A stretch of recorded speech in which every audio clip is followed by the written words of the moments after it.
আসসালামু আলাইকুম আই নোয়াখালী ফেজতুন লই চলে ইসানগলে সুন্দর আর একখান ভিডিও। তো সেদিনকে চলে গেছিলাম হচ্ছে খালামাগো বাড়িত, মানে আর রায়পুরে খালামা থাকে, রায়পুরে হাতাগো বাড়ি। তো খালামাগো বাড়িত গেছি আর মানে বিশেষ একটা দাওয়াতে গেছিলাম। তো আইবার সময় এই বাইরে কইলাম, মানে খালতো বাইরে কইলাম যে বাইয়ে আই মাছগুন সামু, আনগো মাছ বাজার মাছগুন সামু, যদিও না কিনি তারপরে একবার হইলে সামু, তো বাজার সাথে খুব ভাল লাগে। তো বাইয়ে কইলে যে চল, সমস্যা নাই, যে তাঙ্গর ব্যাকে চিনে তোর বাইয়া লই যামু, কিছু হইতো না, তুই বাইয়ের পাশে পাশে থাকবি আর মাছ চাইবি। আচ্ছা ঠিক আছে। তো যাইবার হরে কিন্তু খালি হাতে আয় না, মাছ কিনিয়ে আইছে, যেহেতু পছন্দ হয়ে গেছে ইলিশ মাছ, এই কারণে কিনলাম। তো যাইবার হরে দে দিনে এত সুন্দর সুন্দর মাছ গো, বিশেষ করতে না দে আর একেবারে কলজাগান ঠান্ডা হয়ে গেছে, হরানগান ঠান্ডা হয়ে গেছে, আর কি কমুয়ার নগরে এটা কই হিয়ানে সপ্তাহে 2 দিন বাজার বইয়ে, বৃহস্পতিবার আর মনে হয় শুক্রবার নাকি শনিবার, শনিবার মনে হয় যত সম্ভব। তো এত সুন্দর সুন্দর রায়পুরের মাছের বাজার, এই দুই বাজারে হাটে কিন্তু মাছগুলো খুবই সুন্দর সুন্দর তাজা তাজা মাছ উঠে, বেশিরভাগ মেঘনার মাছ লয় তারা। তো বাইরে করলাম যে বাই চাঁদপুরের মাছ লন না, কনা চাঁদপুরের তুনো মেঘনার মাছগুলো খুবই ভালো। তো যাক এত সুন্দর মাছ, মানে বাইয়া মাছ চাই যেদিন লই দিছে, আর প্রথম যে এবার লই দিছে মাছ, এবারের মাছগুলো ভালো উঠছিল, আবার এবার যে মাছগুলো লই দিছে সেই মাছগুলো খুবই ভালো হয়েছিল। তো বাইরে অসংখ্য অসংখ্য ধন্যবাদ জানাই। যদিও আমি মাছ চিনি নাই, অনেক রকমের ইলিশ মাছ বলে থাকে, আমি তো ইলিশ মাছ এক রকমের চিনি। তো বাইয়ের লগে বাজারে যাবার হরে বাইয়া আরে চিনে দিছে স্বাদের মাছ কোনগুন, মানে ইলিশ মাছ কোনগুন স্বাদের হয়, মানে অরিজিনাল ইলিশ মাছ কোনগুন। তো বাইয়া মাছ কিনতে কিনতে বাইয়া একদম ফাঁকা ফোক্ত হয়ে গেছে, মাছ চিনি যায় দেখবার সাথে সাথে। তো এখানে অনেক রকমের মাছ আছিল। তো এই বড় বড় বিশাল বিশাল হাঙ্গাস মাছও দেখছি, বুঝিনি শর্মানলা কইতে হারি না যে ভাই হাঙ্গাস মাছ আর ভীষণ পছন্দ, আর না আর হাঙ্গাস মাছ লই দেন।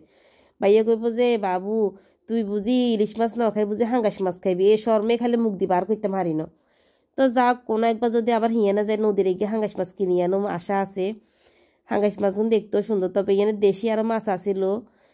দেশি মাছের তো না, তো নদীর মাছগুলো খুবই ভালো লাগছে দেখতে, বুঝছেন নি। যেমন চিংড়ি মাছ আসিল, হুমা মাছ আসিল, বাঁডা মাছ আসিল, তারপর নদীর হাঙ্গাস মাছ আসিল, বোয়াল মাছ আসিল, পাবদা মাছ আসিল, অনেক রকমের মাছ আসিল, আর বিশাল বিশাল কাতল মাছ আসিল, রুই মাছ আসিল।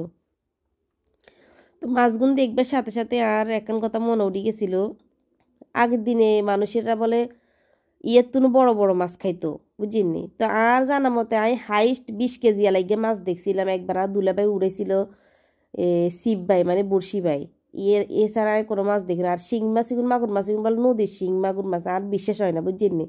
এত করে বিশেষ করতে পারি না, টাকি মাছও আসিল আবার, এত করে বিশেষ করতে পারি না। তো বাইয়ের যে গেলে বাইয়ে হাসা নি, কনা হাসা কথা না মিশা কথা, আবার নদীর গুল্লা মাছও দেখছিলাম, বুঝিনি, এত সুন্দর সুন্দর। আর ইলিশ মাছের কথা কি কমু আনগর, ইলিশ মাছ দিয়ে তার কোল জায়গায় একটা ঠান্ডা, মানে ঠান্ডাই হয়ে গেছে। আর মনে করছে আমি বেড়া করতো না, একেবারে বেগুন ইলিশ মাছ কিনি লইয়াই। কিন্তু বাবু গো বাবু, ইলিশ মাছের যে দাম, ইলিশ মাছ খাইবার কে হে ইয়ে আসিনি আঙ্গো কন না, খালি হিগুনের দিকে রেনি রেনি কোল জায়গায় ঠান্ডা করতে হারুম, কিনি খাইতে মাইতার ন, এত বিশাল বিশাল ইলিশ মাছের বিশাল বিশাল দাম। তুই এমনি বড্ডা ইগে নদীর হাঙ্গাস মাগো, ওই যে দেখি একা কলজার তলে স্যাঁত করে উঠছি, এই যদি নিতে দিতাম।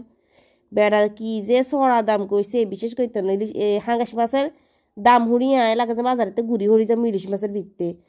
তো বাবু ইলিশ মাছের ভিত্তে ঘুরি হরি গেলে আবার ইলিশ মাছের গন্ধ হয়েছে আমার গাঁতে, আর আবার গাড়ি দৌড়াইতো নয়, এলাই ডরে ঘুরি হরি নয়, আবার খাড়াই গেছি কই। তো আবার এই বাইয়ের বললাম যে বাইয়া থাক, আর অন্য কোনো মাছের দিকে নিয়ে না, ছোট ছোট ইলিশ মাছ আছে না সেগুলোর দিকে নেন।